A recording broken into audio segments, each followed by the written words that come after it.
Everyone, स्वागत है आपका वीनेशन 111 के एक नए एपिसोड में, जहां आपके लिए लेकर के आते हैं इंडियन डिफेंस के प्रमुख अपडेट्स को सबसे पहले। तो चैनल को सब्सक्राइब करना मत भूलिएगा। आज के अपनी अपडेट की शुरुआत करने वाले हैं इंडियन एयरफोर्स को लेकर के आई एक बड़ी अपडेट से। Indian air force basically weapon system school को इनॉग्रेट कर चुकी है, जिसका उद्देश्य होगा 4 स्पेशलाइजेशंस को ध्यान में रख करके आगे बढ़ना, जहां पर सुखोई 30 MKI जैसे जो ट्विन सीटर एयरक्राफ्ट हैं, इसमें वेपन सिस्टम ऑपरेटर की जो ट्रेनिंग है इसको पूरा करना। इसके अलावा जो रिमोटली पायलटेड एयरक्राफ्ट है इनको ऑपरेट करना।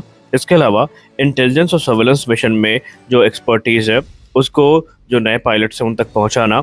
और सबसे खास बात यहाँ पर होने वाली है कि सरफेस बेस्ड वेपन जैसे कि मिसाइल और क्लोज इन वेपन सिस्टम है, इनके बारे में भी जो अध्ययन कार्य है वो यहाँ पर आगे बढ़ाया जाएगा। कुल मिलाकर के भारतीय वायुसेना मॉडर्नाइजेशन प्रोग्राम के अंतर्गत ये सब कुछ कर रही है, जहाँ पर पायलट्स को और दूसरे जो मेंबर्स हैं इनको पूरी तरीके से प्रशिक्षित करना इसका एकमात्र उद्देश्य है। जैसा कि हम सब जानते हैं कि vertical launch short range surface to air missile system हमारे लिए कितना इंपॉर्टेंट है, और इस समय इस प्रकार के जो मिसाइल सिस्टम है इनकी हमें बड़ी संख्या में ज़रूरत है। और आपको पता ही है कि defence research and development organisation इस समय vertical launch short range surface to air missile system, जिसको हम VLSR SAM के नाम से जानते हैं, इस पर काम कर रही है। लेकिन अब ऐसा प्रतीत होता है कि VLSR SAM का जो डिप्लॉयमेंट है वो डिले हो सकता है, या इनके इंडक्शन में हमें डिले देखने को मिल सकती है। उसके पीछे का कारण ये है कि इस समय जो defence research and development organisation है वो इसके वेट ऑप्टिमाइजेशन पर काम कर रही है, या वेट ऑप्टिमाइजेशन जो प्रोसेस है उस पर काम किया जा रहा है। और सबसे खास बात यहाँ पर यह होने वाली है कि पूरी तरीके से ये जो सिस्टम है इनमें इस मेजर को किया जाएगा, और जो वेट है इसको ऑप्टिमाइज करने के बाद ही इसका इंडक्शन पूरा होगा। हालांकि DRDO का कहना है कि ये सिस्टम पूरी तरीके से कैपेबल है, सभी रिक्वायरमेंट को पूरे करने में ये सक्षम भी है।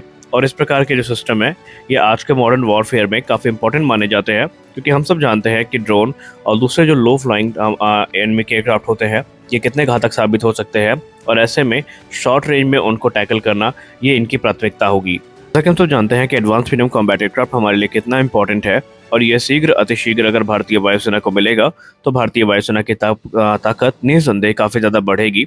और इसी क्रम में AMCA प्रोग्राम को लेकर के एक बड़ी रिपोर्ट सामने आई है। AMCA को लेकर के रिपोर्ट्स में कहा जा रहा है कि इसका जो प्रोटोटाइप है वो हमें 2028 से 29 तक देखने को मिलेगा, और बाकायदा इसके लिए जो निर्माण कार्य है वो शुरू हो चुका है। मिनिस्ट्री ऑफ डिफेंस ने ऑलरेडी जो एक्सप्रेशन ऑफ इंटरेस्ट है इनको इशू कर दिया है इंडस्ट्री को, और 3 रिस्पॉन्स उनको अब तक प्राप्त भी हो चुके हैं। मिनिस्ट्री ऑफ डिफेंस इस समय SPB मॉडल को लेकर के काफ़ी गंभीर है, और इसको लेकर के वो लगातार प्राइवेट सेक्टर कंपनियों के साथ संपर्क में है। हालांकि SPB मॉडल को एक बड़ा सेटबैक तब देखने को मिला था जब कुछ प्राइवेट कंपनियों ने AMCA प्रोग्राम में अपनी कैपेबिलिटी को लेकर के सवाल उठाए थे। उन्होंने कहा था कि हम इतने बड़े प्रोग्राम को आगे लेकर जाने में सक्षम नहीं है। उनका मानना था कि पहले हम एक्सपर्टीज़ को प्राप्त कर लें, उसके बाद इस प्रोग्राम को हम प्रोडक्शन स्टेज में ज्वाइन करेंगे। लेकिन मिनिस्ट्री ऑफ डिफेंस ये चाहती है कि शुरुआत से इस प्रोग्राम में उनकी जो सहभागिता है उसको सुनिश्चित किया जाए, ताकि उन्हें न सिर्फ एक्सपर्टीज़ मिले इन प्रोग्राम की, बल्कि उनको जो अनुभव है वो भी हो सके। सबसे खास बात यहाँ पर यह होने वाली है कि प्राइवेट सेक्टर कंपनियों को लेकर के आने का जो प्रोसेस है ये काफ़ी टाइम ले रहा है, और इसके चलते जो डिफेंस एक्सपर्ट है उनको चिंता भी हो रही है। अब अगर हम AMCA के प्रोडक्शन की बात करें तो इसको लेकर के जो रिपोर्ट सामने आई है उसमें ये बताया जा रहा है कि AMCA का जो प्रोडक्शन है ये 2030 से 31 के बीच में शुरू होगा, यानी कि इंडक्शन हमें तकरीबन 2034 तक देखने को मिलेगा। और एडवांस मीडियम कॉम्बैट एयरक्राफ्ट को ऑलरेडी जो कैबिनेट कमेटी ऑन सिक्योरिटी का प्रोजेक्ट सैंक्शन है ये मिल चुका है, जहां पर 15,000 करोड़ रुपए की राशि आवंटित की गई है, जहां पर तकरीबन 5 प्रोटोटाइप्स का निर्माण किया जाना है। इनमें से जो 2 प्रोटोटाइप हैं ये एवियोनिक और दूसरे सिस्टम्स की टेस्टिंग में किया जाएगा इस्तेमाल, और अंतिम के जो प्रोटोटाइप है इनका इस्तेमाल वेपन इंटीग्रेशन ट्रायल में किया जाएगा। माना जा रहा है कि AMCA जब प्रोडक्शन में आएंगे तो ये पूरी तरीके से फुली कैपेबल होंगे, इनमें बाद में कोई मॉडिफिकेशन या अपग्रेड की ज़रूरत नहीं पड़ेगी, और ये भारतीय वायुसेना की सर्विस में इंडक्ट किए जा सकेंगे। AMCA के क्रमशः 2 वेरिएंट देखने को मिलेंगे। AMCA Mark 1 जो कि हमें जनरल इलेक्ट्रिक F414 इंजन के साथ देखने को मिलेगा। AMCA Mark 2 हमें इंडिजिनस 115 से 120 लीटर थ्रस्ट क्लास के इंजन के साथ देखने को मिलने वाला है, जो कि संभावित है कि भारत और सैफरान के बीच में एक जॉइंट कोलैबोरेशन के अंतर्गत बनाए जाएंगे। तो हम आशा यही करते हैं कि शीघ्र अतिशीघ्र इस प्रोग्राम को पूरा किया जाए, क्योंकि इंडियन एयरफोर्स को इस समय इनकी बहुत ज़्यादा ज़रूरत है। मित्रों, जहाँ इंडियन आर्म फोर्सेस के लिए इस समय अनमैन्ड एरियल व्हीकल का ट्रेंड काफ़ी ज़ोरों पर है, और अलग अलग ड्रोन प्रोजेक्ट पे काम शुरू किया जा रहा है। तो इसी समय हिंदुस्तान एरोनॉटिक्स लिमिटेड ने एक नया प्रस्ताव सामने रखा है, और ये प्रस्ताव है अनमैन्ड लाइट यूटिलिटी हेलीकॉप्टर का, जी हाँ, आपने सही सुना। दरअसल ध्रुव और लाइट यूटिलिटी हेलीकॉप्टर जो है इनके अनमैन वेरिएंट पर वो काम कर रहे हैं और इसके पीछे का उद्देश्य भी एचएएल के द्वारा स्पष्ट किया जा चुका है। हिंदुस्तान एरोनॉटिक्स लिमिटेड ने ये कहा कि इंडियन आर्मी और इंडियन एयरफोर्स में जब ये अनमैन हेलीकॉप्टर काम आएंगे तो इनका इस्तेमाल रिकॉनेसेंस और कार्गो मिशन के लिए किया जा सकेगा और ये जो हाई वैल्यू टास्क हैं उनसे भारतीय थल सेना को राहत दिलाएंगे। दरअसल इनका कहना यह है कि जहां पर ह्यूमन इंटरवेंशन की बहुत ज़रूरत नहीं पड़ती, जहां पर सिर्फ कार्गो डिप्लॉयमेंट का मिशन है, तो वहां पर पायलट को आराम देने के लिए ये हेलीकॉप्टर काफ़ी उपयोगी साबित होंगे।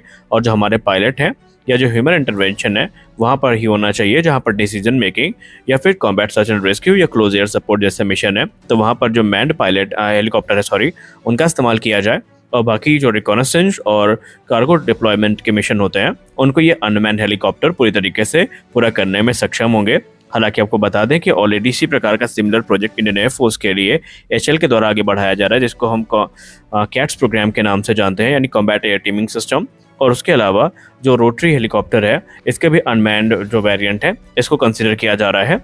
अब देखना यह है कि इसके लिए हरी झंडी इंडियन एयरफोर्स से आर्मी से मिलती है या नहीं, या फिर एचएएल अभी इन्हें कॉन्सेप्ट स्टेटस में रखे हुए हैं। इसके बारे में अधिक जानकारी आना अभी बाकी है। तो अगर आप भी टाटा वैब का इंतजार ये सोच के कर रहे थे कि भारतीय थल सेना में ये बड़ी संख्या में ली जाएंगी, तो शायद अब आपकी उम्मीद को एक बड़ा झटका लगने वाला है, क्योंकि भारतीय थल सेना ने वही किया जो कि एक्सपेक्टेड था। स्ट्राइकर को लेकर के द प्रिंट की रिपोर्ट में यह दावा किया जा रहा है कि बहुत जल्दी स्ट्राइकर के जो ट्रायल हैं भारत में शुरू होंगे, जहां पर डेजर्ट और हाई एल्टीट्यूड एरिया जैसे कि लद्दाख हैं, यहां पर इनके ट्रायल्स की शुरुआत की जाएगी। और अब ये लगभग कंफर्म है कि भारतीय थल सेना के द्वारा स्ट्राइकर को कंसीडर किया जा रहा है। और यहाँ पर अगर ऐसा हुआ तो टाटा वैब को एक बड़ा झटका लगेगा, क्योंकि हम सब ये मान के चल रहे थे कि मेक इन इंडिया इनिशिएटिव काफ़ी सीरियस मुद्दा है और यहाँ पर सेना उसको लेकर काफ़ी गंभीर है। लेकिन शायद मेक इन इंडिया एक मजाक बन के रह गया है, क्योंकि टाटा वैब को इतनी हाइप देने के बाद अब भारतीय थल सेना जो स्ट्राइकर आर्मर्ड व्हीकल है इनके तरफ जा रही है। हालांकि इसके लिए आलोचनाएं भी हो रही हैं और मिलीजुली प्रतिक्रियाएं हैं। आपको क्या लगता है, भारतीय सेना ने सही किया या गलत किया? आप अपनी राय कमेंट सेक्शन में ज़रूर दीजिए। हालांकि स्ट्राइकर के जो अलग अलग वेरिएंट है भारत को ऑफर किए गए हैं, अब ये फाइनल डील में ही पता चलेगा भारत क्या सिलेक्ट करता है। हमारी अगली बड़ी अपडेट प्रधानमंत्री श्री नरेंद्र मोदी जी को लेकर आ रही है। प्रधानमंत्री श्री नरेंद्र मोदी जी अपने थर्ड टर्म की शुरुआत करने के बाद अब अगले महीने रशिया के दौरे पर जा सकते हैं, जहां पर उनकी मुलाकात रशियन राष्ट्रपति व्लादिमीर पुतिन के साथ होगी। और अगर मीडिया रिपोर्ट सही है तो एक बार फिर से रशिया भारत को एफजीएफए में इन्वाइट करेगा और एफजीएफए प्रोग्राम के अंतर्गत जो अट्रैक्टिव ऑफर है ये भारत के सामने रखे जाएंगे, जहां पर ट्विन सीट SU-57 की बात की गई है। और इस समय SU-57 को लेकर के कहा जा रहा है कि लोएस्ट प्राइस में ये एयरक्राफ्ट भारत को ऑफर किए जाने के लिए भी रूस तैयार है। ये ओपन आर्किटेक्चर के साथ आएंगे, जिसका मतलब ये है कि इंडियन मेड वेपन सिस्टम जो है उनका इंटीग्रेशन इसके लिए भी रूस राजी हो गया है। लेकिन अब यहाँ पर देखना इंटरेस्टिंग है कि भारत इसको एक्सेप्ट करता भी है या नहीं, क्योंकि भारत एमका को लेकर प्रतिबद्ध है। और एमका के अगर हम रोल आउट की बात करें तो एमका का रोल आउट हमें कहीं 2027 से 28 के बीच देखने को मिलेगा और इसका जो इंडक्शन है 2034 तक प्लान किया गया है। तो देखते हैं आगे क्या होता है। तो आज के इस वीडियो में बस इतना ही।